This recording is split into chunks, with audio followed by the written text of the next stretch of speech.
approached us about 2 or 3 years ago and asked if I was interested in going to Bolivia.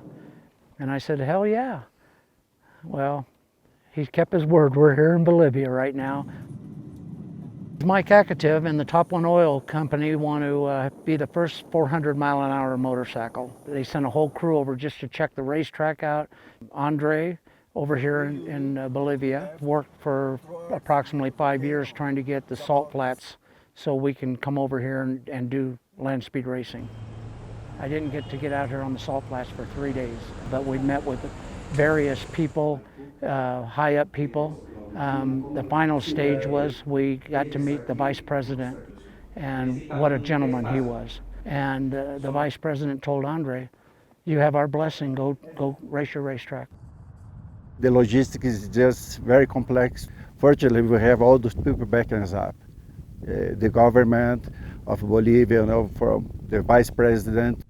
And along with him came Phil and Caesar from Top Oil. Without those, it will never happen. So everything is falling to its place. We have over 100 miles this way, more than 100 miles like that way.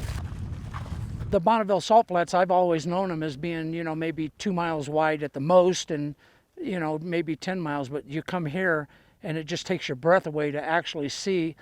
We're standing on a foot of salt, a foot thick. I've been 300 miles an hour on a 1/4 of an inch of salt. And here you have a foot.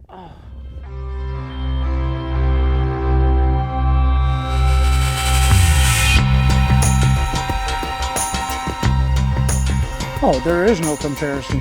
We're looking at over a foot deep. It's as hard as a rock down there. You pull this thing out, now we're on the surface. We can put a polisher on this thing and just polish the high ends off of it and leave it set for a couple of days, and the Top One racetrack will be just like a solid piece of asphalt. So I don't even need to drive around no more. When we come back, I know what to expect. I kind of have me a couple of areas that I want to stay parallel with that mountain range. I want to stay parallel with the mountains. I can go home right now. I'm good. I'll go racing next week.